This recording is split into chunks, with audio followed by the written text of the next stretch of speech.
Kami berangkat dan kami temui laki-laki tetangga Ibnu Sinan sedang menangis dan tampak terguncang. Kami menghibur dan mengucapkan bela sungkawa. Namun ia tidak menerima kata-kata penghiburan dan ucapan bela sungkawa. Mudah-mudahan orang yang beriman. Kalau ini ternyata ada kesalahan kaitan dengan zakat, dia tidak mau mengeluarkan zakat. Dia terus menerus menangis. Kami katakan kepadanya, bukankah kematian itu adalah suatu jalan yang sudah pasti? Dia menjawab, benar. Tetapi aku menangisi azab yang akan diterima saudaraku setiap pagi dan petang. Apakah Allah memperlihatkan yang gaib padamu? Harus ditanya orang tadi, diperlihatkan pada dia. Tanya kami semua, dia menjawab, bukan, hanya saja seusai aku menguburnya dan tanah sudah aku ratakan serta orang-orang sudah kembali ke tempat masing-masing, aku duduk di sisi kuburnya. Tiba-tiba terdengar suara, "Hai, dudukkan aku sendirian. Aku menghadapi azab. Aku sudah menunaikan sholat. Aku sudah berpuasa." Kata-kata itu membuatku menangis. Dengan segera aku bongkar kuburannya untuk melihat keadaannya. Aku dapati api menyala-nyala di dalam kuburnya. Juga di lehernya ada belenggu dari api.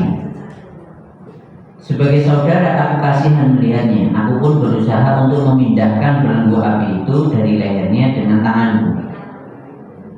Namun jari-jari dan tanganku terbakar. Lalu orang itu menunjukkan tangannya yang menghitam terbakar. Jadi bekasnya itu ada. Lalu aku kembalikan tanah yang tadi kugali dan aku pun pulang. Bagaimana aku tidak menangis dan bersedih karenanya? Lanjutnya, kami bertanya lagi, apa yang dilakukan oleh saudaramu semasa hidupnya di dunia? Dia menjawab, dulu ia tidak membayarkan zakat atas hartanya. Jawabnya. Lalu kami katakan ini adalah pembenaran dari apa yang difirmankan oleh Allah Subhanahu wa taala dalam surat Ali Imran ayat yang ke-180. Wala yahsabanna alladziina yabkhuluna bima ataahumullahu min fadlihi huwa khairul lahum bal huwa syarrul lahum sayutawwaquna ma bakhilu bihi yaumal qiyamah. Sekali-kali janganlah orang-orang yang bakhil dengan harta yang Allah berikan kepada mereka dari karunia-Nya menyangka bahwa kebakhilan mereka itu baik bagi mereka. Sebenarnya kebakhilan itu adalah buruk bagi mereka. Harta yang mereka bakhilkan itu akan dikalungkan kelak di lehernya pada hari kiamat. Adapun saudaramu, azabnya disegerakan di dalam kubur sampai hari kiamat. Lalu kami pulang dan kami menemui sahabat Nabi Abu Dzar Al-Ghifari radhiyallahu anhu. Lalu menceritakan kisah laki-laki itu kepadanya. Kami katakan juga pada orang-orang Yahudi dan Nasrani yang mati, kami tidak melihat kejadian seperti itu. Jadi dia lihat sendiri kan yang disaksinya itu adalah orang Muslim, yang meninggal juga orang Muslim, tapi diperlihatkan orang yang saudaranya tadi diperlihatkan seperti itu. Padahal orang Yahudi kan nggak ada orang seperti itu. Orang Yahudi, orang Nasrani, orang bukan Muslim, dia meninggal nggak pernah terjadi seperti itu. Kenapa justru yang kelihatan itu justru orang Muslim? Abu Dzar berkata, adapun mereka tidak diragukan lagi bahwa mereka penghuni neraka, yakni Yahudi dan Nasrani. Bahwasanya Allah menampakkan kepada kalian terjadi pada orang-orang yang punya iman adalah supaya kalian mengambil pelajaran darinya. Allah Subhanahu wa taala berfirman, "Wa man absara falinafsi wa man 'amiya fa'alaiha." Barang siapa melihat kebenaran maka manfaatnya adalah untuk dirinya. Dan barang siapa yang buta dari melihat kebenaran maka maka itu pun untuk dirinya sendiri. Wa ma rabbuka bidzallamin lil 'abid, dan Rabbmu sekali-kali tidaklah menganiaya hambanya. Surat Fussilat ayat yang ke-46. Jadi ini adalah hikayat yang terjadi sepeninggal Nabi, dan waktu itu masih ada sahabat Abu Dzar. Kenapa datang kepada Abu Dzar? Karena Nabi sahabat-sahabat yang lain mungkin sudah pada meninggal. Ini berarti masanya tabi'in. Ada tabi'in yang meninggal, dia biasa tidak mengeluarkan zakat. Ketika meninggal dalam keadaan muslim, dia sholat, dia puasa. Namun setelah dikubur, saudaranya diperlihatkan dengan seperti itu. Jadi dikalungkan harta yang dia miliki, tapi yang dikalungkan itu adalah bara api. Nah, karena itu saudaranya mesake, langsung diambil. Ketika mau ngambil, gosong semua tangannya. Jadi nggak bisa, ya ini ditutup lagi karena dia takut. Jadi ini yang dirahmati oleh Allah, ini tanda kekuasaan Allah, pengen ditunjukkan untuk orang-orang yang Islam, tinggal kita mau ambil pelajaran atau tidak. Bahkan diterangkan di dalam surat Al-An'am tadi, wa man absara falinafsihi wa man 'amiya fa'alaiha. Kalau sudah ditampakkan seperti ini, kok kita nggak bisa ngambil manfaat, maka itu manfaat untuk diri kita. Tapi kalau sudah ditampakkan kok kita nggak mau ngambil manfaat, terus tetap bebal, nggak mau mengeluarkan zakatnya, zakat hartanya dia tidak mau itu, maka ya yang rugi juga dirinya. Dan sekali lagi Allah nggak pernah mendolimi hambanya sedikit pun. Kalaupun Allah harus menyiksa seseorang itu karena kesalahan manusia itu sendiri. Bahkan nanti kaitan dengan dunia pun juga sama. Apabila disebutkan dalam Al-Quran, ma asabaka min hasanatin famin Allah, wa ma asabaka min sayyi'atin famin nafsi. Kalau kamu dapat hal-hal yang baik, ketahuilah itu dari Allah. Namun kalau yang nimpa dirimu itu adalah hal yang buruk, maka itu karena ulahmu, karena kesalahanmu. Jadi ini yang harus kita garis bawahi, bahwa semua kebaikan yang menimpa kita itu pemberian dari Allah. Tapi kalau ada kejelekan yang menimpa kita, entah itu musibah, entah itu sakit, entah itu kecelakaan, entah itu hilang harta atau yang lain sebagainya, famin nafsi, pasti kita ikut andil dalam kejelekan itu, entah secara langsung atau tidak langsung, entah kita langsung tahu sebabnya atau tidak. Intinya semua itu dari diri kita. Sebelum dilanjutkan dosa-dosa selanjutnya, barangkali ada yang perlu disampaikan atau perlu ditanyakan. Berkaitan dengan perbedaan itu merupakan suatu musibah atau ujian, ujian terkait dengan suatu kesalahan, dan mungkin kalau ujian mungkin Allah karena menghendaki bagaimana seseorang. Coba lagi gimana? Tadi dikatakan kalau kaitannya dengan musibah atau kecelakaan, itu mereka ada satu andil atau perbuatan di situ. Nah, untuk membedakan itu suatu musibah atau suatu mungkin kemurkaan Allah atau mungkin suatu ujian kepada manusia, ujian mungkin kan orang beriman gitu kan. Nah ini mohon sedikit diulas dulu. Ya, jadi gini, ketika kita hidup di dunia, bahkan sebelum kita lahir itu semua sudah dicatat oleh Allah. Bikat birizkihi wa ajalihi wa amalihi wa sakiyun aw sa'idun. Bagian akhir ini, sakiyun aw sa'idun, senang atau susahnya udah dicatat sama Allah. Rizkinya dicatat, ajalnya dicatat, amalnya dicatat, amalan kita mau kita baik atau tidak dicatat. dan kita senang atau susahnya juga sudah dicatat. Intinya semua yang terjadi pada diri kita sudah dicatat oleh Allah, sudah di takdirnya sudah ada. Terus dengan istilah-istilah itu, mau itu musibah atau azab atau ujian atau apapun namanya,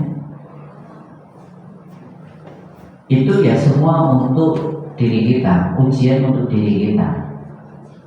Kalau untuk orang beriman, nanti ada yang mengatakan nek orang beriman itu ya ujian gitu aja, masih musibah. Kalau untuk orang kafir ada gitu. Tapi ya sebenarnya ya 11-12 sama seperti kebaikan, seperti dengan dunia ataupun musibah sama saja. Orang beriman itu ada yang miskin, ada yang kaya. Orang musyrik, kafir juga ada miskin, kaya. Kaitan dengan dunia sama. Begitu pula musibah sajane ya padha wae. Ada musibah kecil, besar atau adab itu sebenarnya ya musibah itu datang sajane sesuai dengan porsi masing-masing, takdirnya masing-masing. Cuma nanti ada ulama yang membedakan ya, tapi aslinya ya padha wae. Tinggal kita ngeyem-ngeyem awake dhewe apa ya kita introspeksi atau enggak gitu aja. Jadi ujian adab atau musibah sakjane ya padha wae sing ora penak teko ning awake dhewe. Nek donya kan kabeh kene sing nolak kene sing dadak. Iki rezeki apa hasil usaha ora nek kaitan pokoknya enake perkara sing bahas, tapi nek elek no akeh sing bahas. Kaitan dengan musibah, ujian atau adab menunggu. Nah nanti cuman gini, ulama ada yang mengatakan nek adab itu untuk orang yang bukan beriman. Lah kok adab itu terkadang juga menimpa orang yang beriman juga, misalnya kok podo bareng misalnya ada orang kafir tabrakan kecelakaan adab, ya mau iman terus namanya apa? Ya podo wae paham ya sampai sini ya. Cuma ya itu istilah gitu aja. Kita mau namain apa gitu. Tapi sebenarnya itu ujian sama aja ujian ataupun musibah, ataupun bisa jadi juga ada untuk kita ben awake dhewe sadar ngono wae. Nah, cuma ya nanti kalau pengen rada dialuske ya ngono mau, pengen dialuske tapi aslinya padha wae ya. Yang menimpa itu kan tetap sama aja. Jadi misalnya ya kecelakaan itu kan gak harus orang beriman atau orang kafir, sama aja. Atau yang kena misalnya Merapi bledos ya sing kena ya kabeh marah. Jeneng cedhak ya kena mati ya mati ngono wae. Paham ya sebenarnya.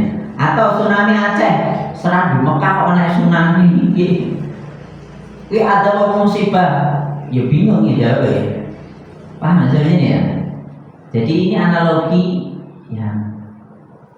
ya sajane ya berkok bahasa, pakai bahasa kudu tak atik dan kulturnya rada dawa ngono ya ngono wae. Tapi kalau menurut saya itu ya sama saja, tinggal kita introspeksi diri. Karena semua kejelekan yang menimpa itu ada unsur atau andil kita di sana. Kejelekan kita atau memang Allah ingin menguji kita atau dengan berbagai alasan. Dan alasan itu enggak harus ada. Sama seperti kalau rezeki juga sama. Rezeki datang itu enggak harus ada sebab kita usaha itu enggak harus. Ya sama itu tadi. Musibah pun datang ya bisa jadi karena usaha kita kelihatan tampak di situ kesalahan kita, atau tidak tampak wis ngono wae maksudnya. Sama saja. Ngoten nggih. Ya, barangkali yang lain silakan. Tadi disebutkan semuanya sudah dicatat sebelum kita lahir. Iya. Nah, kemudian seberapa jauh manusia itu mampu lepas dari itu atau pasti seperti itu? sehingga dia ditakdirkan miskin atau dia tetap merasa suci. Lah sing ngerti takdir wong miskin ora wong. Ya, maksudnya yang miskin tuh berusaha terus tetap miskin. Oh memang aku ditakdir. Nek ngomong ngono kuwi ngertine nek tetep takdir miskin ngono kuwi sapa ngerti? Ya setelah Tuhan miskin terus. Ada dulu. Jadi nggak ada yang tahu aja toh. Kaitan dengan takdir kita udah kerja terus menerus sampai tua kalau jadi miskin terus ngomong takdirku miskin. Dan sing takdir iki jenengan miskin kudu miskin sapa? Wis tua baru kuwi ketika itu hadiah rezeki nomplok kan ya apa ya? Itu sampai mati. Baru sampai mati atau bagaimana terus yang tahu itu takdir kita seperti apa kan siapa juga nggak ada yang tahu kan gitu. Jadi terkadang kita apa namanya nyandai dewi kan lho sosok. Sering kita itu nyandai dewi sebagai miskin terus nyalahke Allah akhirnya kan ngono. Terus rakwat miskin kan gitu akhirnya. Padahal ya mau kita miskin ataupun kaya itu takdir dari Allah, tinggal respon kita seperti apa menurut Allah pengen tahu respon kita. Ketika kita miskin, respon kita apa? Qanaah enggak, tetap mencari yang halal atau tidak, tetap beriman atau enggak, nah gitu. Kaya pun juga sama, tinggal respon kita apa. Nah kita juga nggak tahu takdir kita mau kaya atau miskin, sepenting ada usaha, doa, tawakal, selesai. Urusan sesuk sugih uprasugih urusan lain. Seperti itu. Begitu pula nanti kaitan dengan musibah. Musibah itu dengan ada andil kita yang besar atau yang lain, atau bisa jadi karena kesalahan kita yang lain. Gugur ke dosa lorose ini kan. Karena Nabi bersabda sakit itu bisa menggugurkan dosa orang beriman kan gitu. Dan dosanya kalau sakitnya berarti kaitannya. Lah ya Allah pengen menukui dan gugur dosamu menukui. Gitu loh. Meskipun terkadang dosanya kalau penyakit itu ada kaitannya. Tapi Allah pengen gugurkan dosanya jenengan tadi dengan sakit tadi dan gitu aja. Cukup nih, mang takdir bahas takdir itu ya. Rada lucu ngono kuwi ya. Lah artinya jenengan miskin kok endi ngono. Lah kan biyen dia miskin terus kok Pak. Ya. Kan bukan kok sugih lho. Aku yang nyambut gawe bukan enggak harus nyambut gawe udah sugih. Ya iso kan enggak ngerti. Memang kok jangan. Ini respon aja kan. Sesuai dengan apa yang Ustaz ceritakan bahwa rezeki kemudian takdir dan sebagainya itu tadi seperti yang kita katakan itu respon kita. Saya sendiri juga hanya menilai bahwa kehidupan kita itu hasilnya adalah respon dari apa yang kita dapat gitu.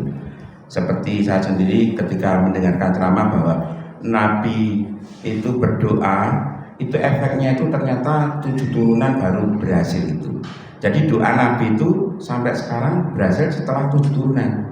Nah itu saya juga mengingat diri saya sendiri. Ternyata yang saya tuh pengen berdoa naik sekolah UGM. Nah saya sendiri nggak sekolah UGM karena udah terlanjur Tuhan. Tapi ternyata cucunya bisa sekolah di sana. Nah itu kan berarti takdir itu ya memang kita harus berdoa untuk menyebut itu, sehingga takdir itu akan menuntun kepada kita. Saya juga tidak pernah bertakdir, pernah cerita sama Pak Sakir, aku nggak pernah ditakdirkan jadi polisi. Lalu aku rapor daftar jadi polisi, ya kan? Jadi takdir itu yang menciptakan ya diri kita dengan usaha kita, dan kemudian Allah akan menunjukkan ke jalan yang pas. Mungkin itu tadi respon, jadi cocok sekali dengan apa yang disebut dengan respon. Kalau orang sakit, dulu saya pernah piknik, dipindah Lemburi, rasa seneng, sedih. Ternyata apa? Takdirnya itu ada. Ternyata adalah nyerempet pohon. Lah saya itu yang putri nangis geruk-geruk, ngerti sebabnya mau anak putuku nengar dewi. Kenyataannya enggak, saya di tengah sehat selamat. Nah itulah. Jadi takdir itu ya seperti itu. Allah tuh meletakkan kita pada tempat yang sudah ditentukan di sana. Nanti itu pengalaman dari ya. Matur suwun. Ya. ya kita nggak tahu apa yang akan terjadi pada diri kita.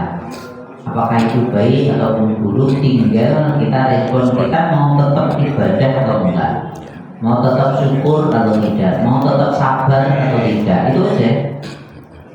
Jadi respon inilah yang ditanya dan respon inilah yang dinilai oleh Allah. Yang dinilai oleh Allah respon kita. Ketika dapat kebaikan syukur enggak, itu aja. Ketika dapat musibah sabar enggak. Syukur dan sabar itu yang nanti dicatat di catatan amal itu tadi. Nah, jadi dan catatan amal inilah yang nanti menentukan diri kita masuk surga atau tidak. Bahkan ketika bahas takdir saya dulu juga mikir kencang. Jaranya Allah itu tidak mendolimi hambanya. Tadi kan ayatnya gitu kan. Enggak mendolimi hambanya. Kenapa Allah juga nakdirkan ada orang masuk neraka? Kan gitu ya. Kenapa Allah nakdirkan harus ada orang masuk neraka? Lah berarti Allah zalim. Ya iso. Kak bahas tentang takdir ya nggak bisa, Allah disalahkan di situ. Ya kembali lagi, takdir memang yang bikin Allah. Takdir yang nyatat juga Allah. Tapi takdir itu bisa diubah dengan doa. Takdir bisa diubah dengan doa.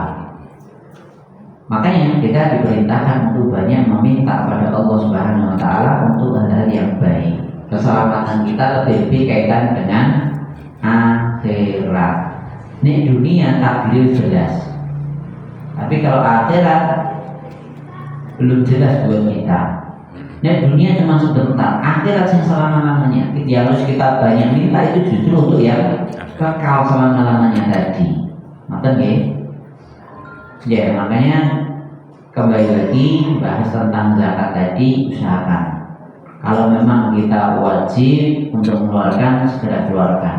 Tidak harus ada orang yang ngoyak-ngoyak. Saya cuma ngoyak-ngoyak dari sini aja, saya nggak tahu uang jamaah sampai seberapa, yang harus dikeluarkan berapa, aku belum ngitung terus. Gitu aja, monggo jenengan harus keluarkan ya keluarkan gitu aja. Nggak perlu nunggu harus ada ambil zakat, tidak. Karena itu kewajiban kita masing-masing. Cukup ya? Kita lanjutkan dosa besar selanjutnya. Berbuka di siang hari pada bulan Ramadan tanpa uzur. Sebenarnya di dalam kitab Al-Kabair ini, dosa-dosa besar ini sebelumnya sudah disampaikan ya, bahwa dosa besar itu pertama meninggalkan yang wajib.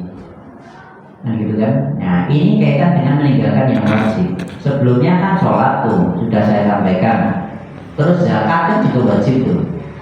Kalau ditinggalkan dosa besar. Begitu pula selanjutnya ini adalah puasa wajib. Puasa Ramadan. Kalau dia meninggalkan tanpa uzur, maka itu juga termasuk dosa besar. Ya lebih-lebih yang rukun Islam yang 5 itu dari syahadat, sholat, puasa, zakat, nanti haji pun masih ada di setelah ini. Karena ada orang-orang yang meninggalkan itu entah dengan sengaja atau tidak sengaja atau tidak tahu atau masih ke dunia tadi, masih mikir senang dengan dunia. Allah Subhanahu wa taala berfirman, ya ayyuhalladzina amanu kutiba alaikumus syiyam kama kutiba alal ladzina min qablikum la'allakum tattaqun. Ayat jelas, paham, hafal gitu. Ayat ma'dudat. Wa in kana minkum maridun aw 'ala safarin fa iddatun min ayyamin ukhra. Jelas kalau intinya puasa wajib bagi orang beriman dan orang-orang sebelum kalian, dan harus kalian lakukan juga sama itu supaya kalian bertakwa. Yani harus berpuasa supaya kalian tambah takwa. Puasa itu beberapa hari yang sudah tertentu, yakni bulan Ramadan. Jika di antara kalian ada yang sakit atau dalam perjalanan lalu dia berbuka, maksudnya tidak berpuasa, maka wajib baginya berpuasa seperti hari yang ditinggalkan di hari yang lain selain bulan Ramadan. Ini masyhur dan kita paham ini. Nabi SAW bersabda, "Buniyal Islam ala khamsin syahadati an la ilaha illallah wa anna Muhammadar Rasulullah wa iqamus shalah wa ita'z zakah wa hajjil bait wa shaum Ramadan." Islam itu dibangun atas 5 rukun Islam. Ya, kalau kita hafalnya pahamnya rukun Islam. Pertama apa? Syahadat asyhadu an la ilaha illallah wa asyhadu anna Muhammadar Rasulullah. Kedua, sholat, zakat, haji dan puasa. Hadis ini menunggu ini, hadis ini loh. Hadis liane kok iso diwali. Pokoknya aslinya itu wajib kabeh ngono. Urutannya piye urusan lain.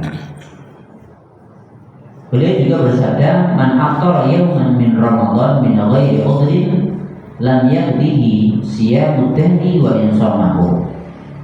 Barang siapa yang tidak puasa 1 hari dari bulan Ramadan tanpa adanya uzur, sesungguhnya tidak dapat digantikan dengan puasa sepanjang masa meskipun dia melakukannya. Maksudnya gini, Ramadan itu kan harus puasa. Kalaupun kita ada uzur, alasan yang syar'i sesuai dengan syariat, misalnya tadi yang disebutkan dalam surat Al-Baqarah, sakit atau bepergian, itu kan boleh tinggalkan puasa. Tanpa uzur yang seperti itu, maka dia kalaupun pengen ganti di bulan yang lain, pengen puasa semuanya selama-lamanya, puasa dahar selama-lamanya, mau ganti puasa dengan puasa yang ditinggalkan diganti dengan puasa dahar selama-lamanya, itu nggak bisa menandingi, nggak bisa mencukupi. Dahar itu selama-lamanya, tinggalkan sedino diganti puasa semasa hidupnya terus menerus siang hari, itu pahalanya nggak bisa untuk membalas. Untuk menunjukkan bahwa orang yang meninggalkan puasa tanpa uzur itu dosa besar. Nah, pertanyaannya, uzur itu yang seperti apa? Nah, ini yang harus kita ketahui. Nah, sesuai dengan ilmu yang pernah jenengan tahu apa saja itu uzur yang syar'i bisa meninggalkan puasa apa saja? Sakit, terus perjalanan jauh, itu kan? Ya, sakit di sini sakit apa? Sakit panu. Sakit, aku sakit, panu. Terserah puasa, itu bukan nggak sakit ini ya, kan gitu. Sakit hati, kan tuh ini. Aku sakit hati, nggak puasa, saya kan sakit, dua ini. Sakit harus jelas gitu loh. Ya, sakit yang uzurnya syar'i itu ketika dia sakit kok dia puasa, maka tambah. Sakitnya tambah gitu. Maka diperbolehkan untuk tidak berpuasa. Dan tentunya harus mengganti di hari lain ini. Ya, sakit itu di situ.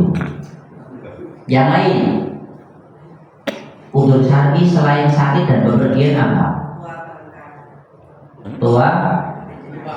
Tua rentang atau tua bangka? Tua bangka. Lanjut usia yang tidak bisa berpuasa loh ya. Maksudnya gini, terkadang memang ada orang yang umurnya 80 tapi dia masih bisa puasa. Ada. Ribut? Iya, harus buka atau harus pakainya kan dengan vidya gitu. Tua di sini aku tua rasa poso apa ngawur. Nih jeng kuat ya poso. Terus batal nanti latih putune. Bae ning di desa ora poso piye. Latih putune. Jadi di sini tua renta itu kalau memang tua dan dia nggak kuat untuk puasa atau dia pikun gitu loh. Nah, pikun. Mau ya wis sahur. Malih mana ya. Orang pikun kan nggak habis makan aja minta makan lagi. Kok aku bilang sarapan loh. Kalau udah pikun ya udah nggak puasa nggak apa-apa gitu. Jadi tua di sini ya salah satunya karena pikun tadi, atau dia wis tua loro misalnya. Nah maka boleh itu ya. Selain itu sakit, tua, bepergian. Bepergian di sini kalau memang bepergian dekat-dekat aja atau kita tidak keberatan ya tetap lebih baik kita puasanya bulan Ramadan, tetap memuasai bulan Ramadan. Misalnya ada yang Semarang, saya Batam, saya sempat kalau pesawatan, bertelur jam jam tekan, terus di mobil AC, kantor cepat. Biasa aja, masa ya dadak batal kan enggak? Atau ning Jakarta, masa ya dadak batal? Nggak pesawat. Naik pesawat kan? Ya kecuali mungkin pernah saya sampaikan di sini kecuali yang memberatkan, perjalanan yang memberatkan. Saya pernah saya sampaikan di sini. Ramadan saya berangkat ke ke Makkah. Terus aku dilarang oleh bapak saya, "Li, nek kowe mangkat Ramadan, rasa poso le." "Nggih, siap ngono to." Mangan aku. Nek pramugari dari makanan minum yo sekolah kabeh pangan ya pangan. Berarti dong, wis bayar ya. Bayar tidak saya makan. Teman-teman saya pada puasa ya, monggo silakan. Nah sampai sana, jam 6 tekan kono. Kok jadi padam ya? Ya kan tetap selisih 4 jam kan gitu. Puasanya teman-teman saya tambah 4 jam. Ya Allah ya. Dan berat di sana panas gitu. Misalnya seperti itu memberatkan ya jangan. Kalau itu ningali Jakarta orang sama Maluki ini kita enteng aja. Tapi kan itu perselisihan selisih waktunya nggak panjang. Cukup nggih? Mengenai sakit tadi, sakit hari, datang bulan itu termasuk sakit besar enggak? Ya itu masuknya bukan sakit, dia tetap ada uzur. Ya masuk di sini, makanya saya tadi ingin tanya lagi apa lagi yang boleh meninggalkan puasa. Terus datang bulan nifas, menyusui, tapi hamil, tapi ada tapinya. Menyusui atau hamil, kalau memang masih kuat ya silakan puasa. Karena pahala puasa meskipun dia menyusui di bulan Ramadan itu pahala tetap lebih utama dibandingkan di bulan yang lain gitu loh. Jadi menyusui dan hamil itu perlu diperhatikan. Kalau memang kuat, kita bisa ngakali sehingga tetap bisa berpuasa, maka itu lebih baik. Contohnya istri saya, misalnya contoh menurut, karena saya yang pendidik dia, awalnya nggak kuat, nggak bisa awalnya, dengan berbagai alasan, pokoknya nggak bisa. Misalnya ketika hamil, wah aku orang kuat mau dan seterusnya. Saya ingin ini, dalam apa 4 sehat 5 sempurna tak cepat kabeh sahur. Wis pangan kabeh, ngombenan kabeh, menjawab buah tak kei, sayur kei, daging kei, apa aja kasih. Sahur, buka kok jalan apa tak kei. Tapi usaha puasa. Karena pahala di bulan Ramadan tetap lebih baik dibandingkan cuma sekedar widya atau ganti di bulan lain. Ganti di bulan lain itu maksudnya kan bukan bulan Ramadan. Kita tahu di bulan Ramadan pahala dilipat gandakan kan gitu. Yang sunnah saja seakan wajib, lebih-lebih yang wajib. Nah begitu pula puasa tadi. Nah paham di sini ya. Begitu pula nyusui juga sama, nyusui.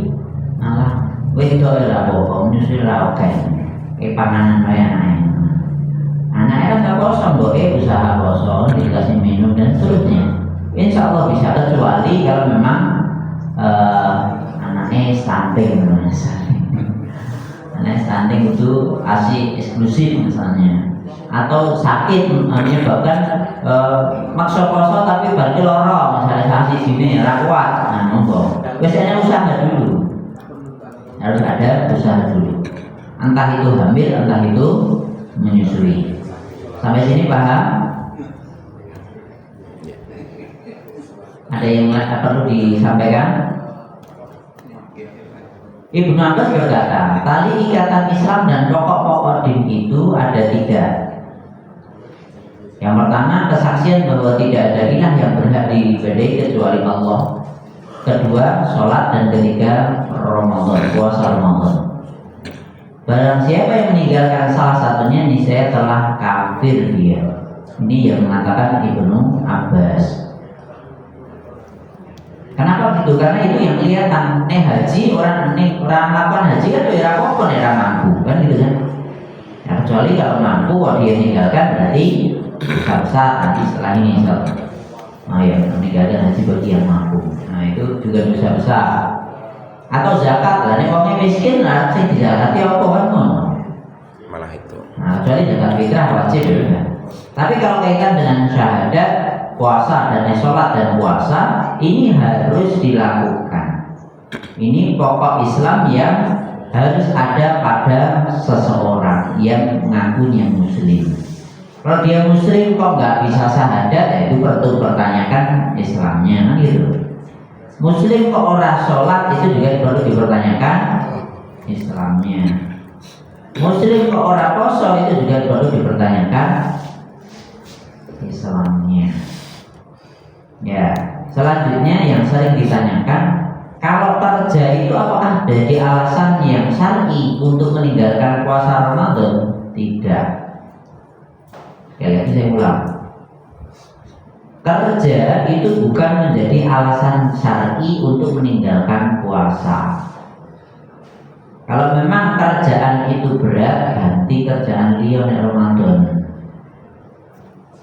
Kalau bisa ikutin orang-orang hebat itu, apa namanya, dia bekerjanya 11 bulan, nah bulan Ramadan saya kerja mono, ngaku. Jadi untuk persiapan Ramadan supaya tetap bisa berpuasa. Gitu nggih? Silakan. Itu seperti pas di jalan. Yang di jalan raya itu kan waktu pemaspalan jalan itu kan harus pekerja yang pekerja keras. Itu kalau puasa gimana? Kalau nggak puasa gimana? Nggak boleh. Harus puasa. Ya harus puasa, muslim ya harus puasa. Itu bukan alasan untuk meninggalkan puasa Ramadan.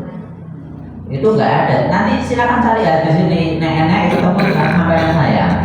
Udur yang syar'i itu kalau ayatnya kan sakit, kalau enggak bepergian. Kalau tidak nanti puasa atau nifas kan sudah dilarang. Untuk sholat dilarang, untuk puasa. Selain itu kok enggak ada kaitannya dengan kerja, kok enggak ada. Saya belum dapat itu. Silakan cari dalilnya. Jadi ini yang perlu diperhatikan. Meskipun kerja seperti itu, ya tetap kosong. Dan gini loh, terkadang proyek itu ya tiga ini gue menunggu ya pas Ramadan di ngomong dalam kosong, proyeknya lagi ditawarkan pas Ramadan kan di bulan aja. Paham ya sebenarnya? Kadang kan proyek itu kan bisa dimaju bisa mundur kan gitu. Begitu pula kerjaan, saya kerjanya kulit bangunan Pak. Ini pas Ramadan orang udah jadi kulit bangunan, udah belotok ya. Gitu aja nanti saya, karena saya nggak kuat puasa gitu. Nanti saya kerja kulit bangunan setelah puasa lagi, setelah puasa, setelah Ramadan.